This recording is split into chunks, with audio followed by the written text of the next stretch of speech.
Okay, let me start this.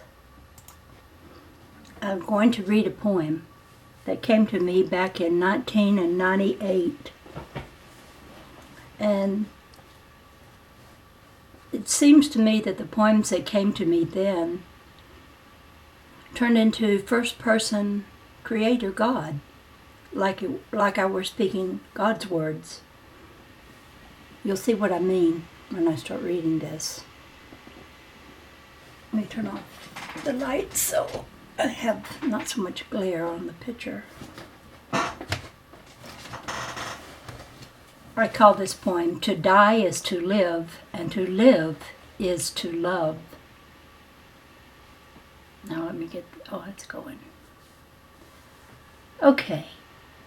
Some say they've never talked to God. Some say they've never seen her face.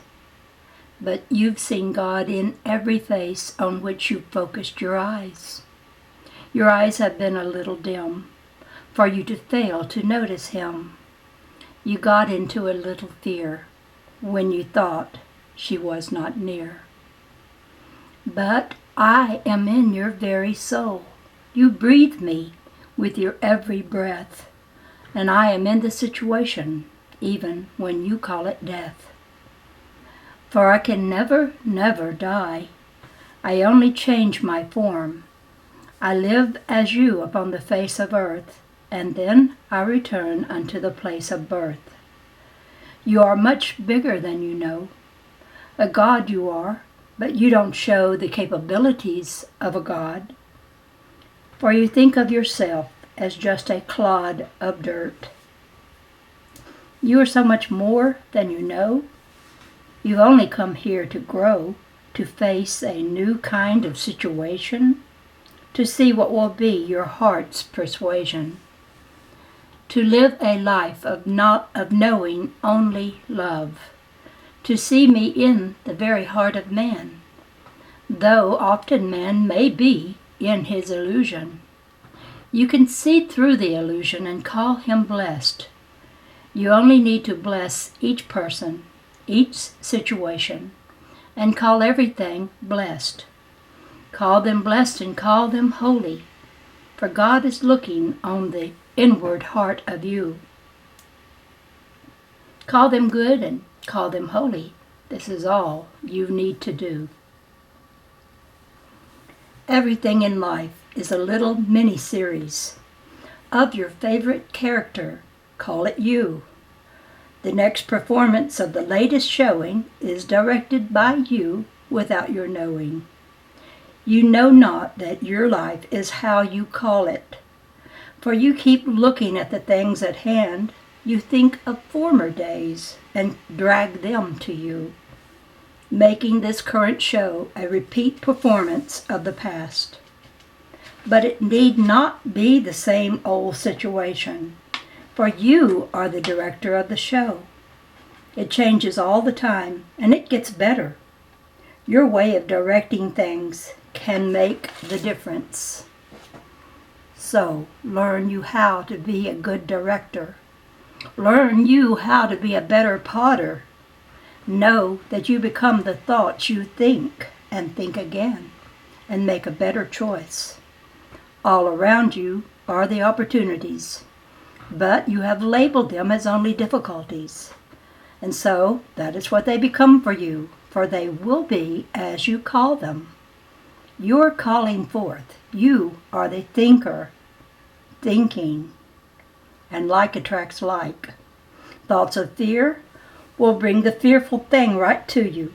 Thoughts of love will do the same thing too. You are a co-creator just like me. You create the next series of the show.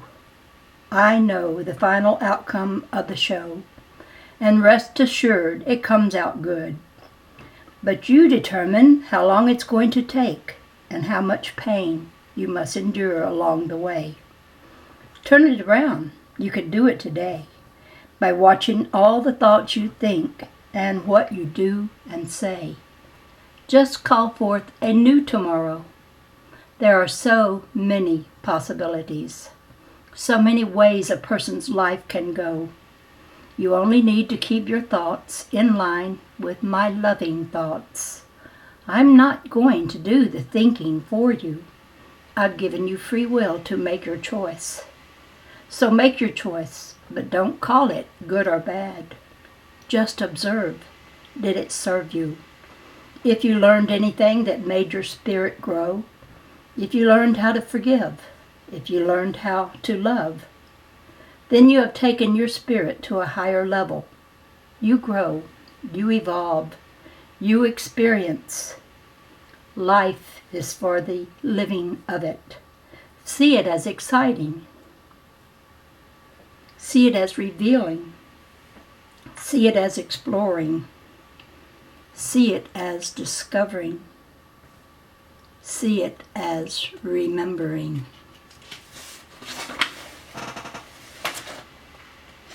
That is that poem that came to me back in 1998. And I have another poem. Let me find it. I've got a big book of my poems I've got opened. Well, here's kind of a short one. Simply wishful thinking. Wishful thinking, is that all it is? And what is wrong with it if it is a wish? Wishes can come true if you learn to wish without worrying. It's the 3 big W's. Wish without worrying. Worrying about the wish cancels out the wish. Without a vision, the people perish. A vision is a wish. We perish without a wish. A secret about wishes is that you have to get out of the way. You have to let it happen, but not with your own might and your own power. It's like a tiny piece of down drifting in the air. If you reach for it, no matter how slowly, you disturb the air where it floats so gently down. You push it further away from you when you use your effort of reaching for it.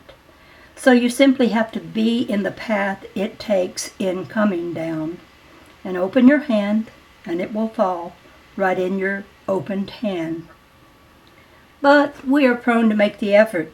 We just can't wait, you see. So we throw in the monkey wrench and stop the flow of what could be.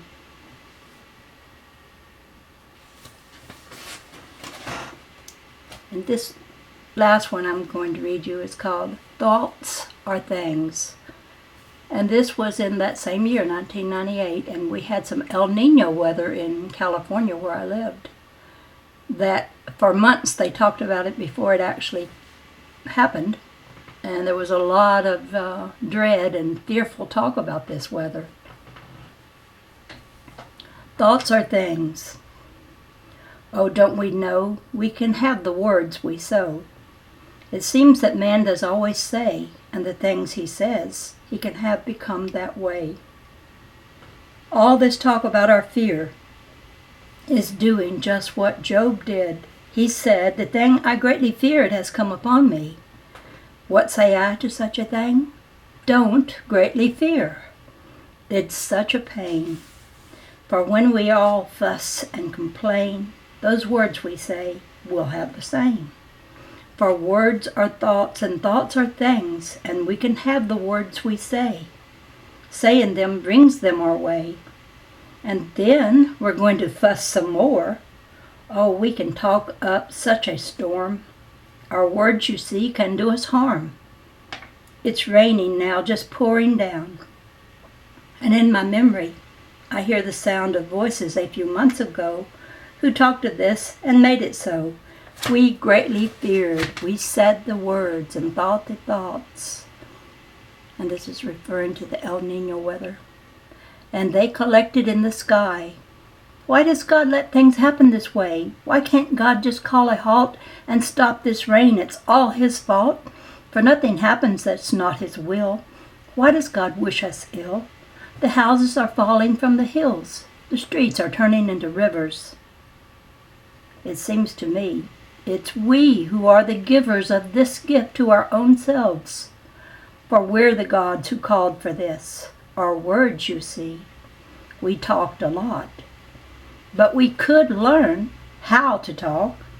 For when we say, when we predict, when we expect, when we lament, we're calling things like we see them, and calling things like we expect them. But that's not the talk of a God such as God our Creator is, for God called things that are not as though they were. Didn't God say, "Let there be," and there was? Know you not that ye are gods? We are creators too. Everybody talks about the weather, but no one does anything about it. This saying, you know, is halfway true, for talk we do. And if we would learn how to talk, then we could do something about the weather too. I wish people of this earth would know that we can have the things we fear. Fear is a thought, and thoughts are things, and things have a way of getting together. Enough of them and we have matter. Oh, what is the matter? Don't ask me. I don't want to call it. I just want to observe it. I know better. I'm learning fast not to call things good or bad. I just observe. I'm quite detached. I have no expectations.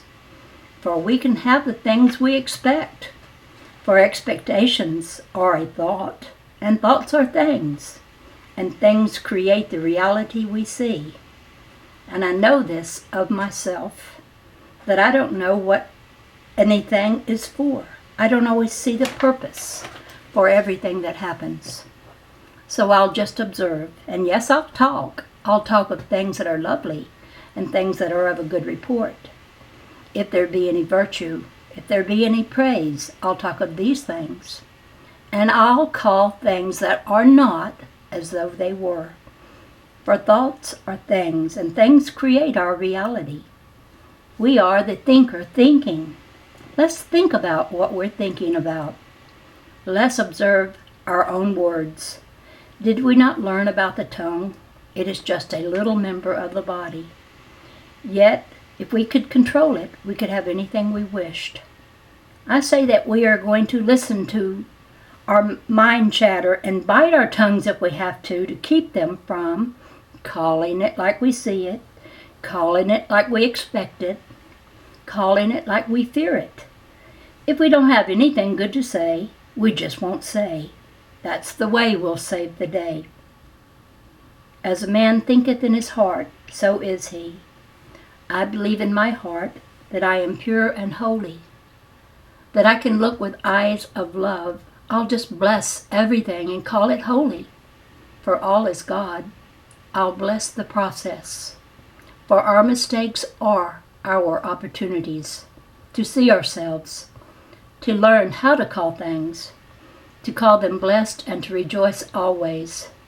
Rejoice in all things, for rejoicing is a thought, and thoughts are things, and things create heaven or hell.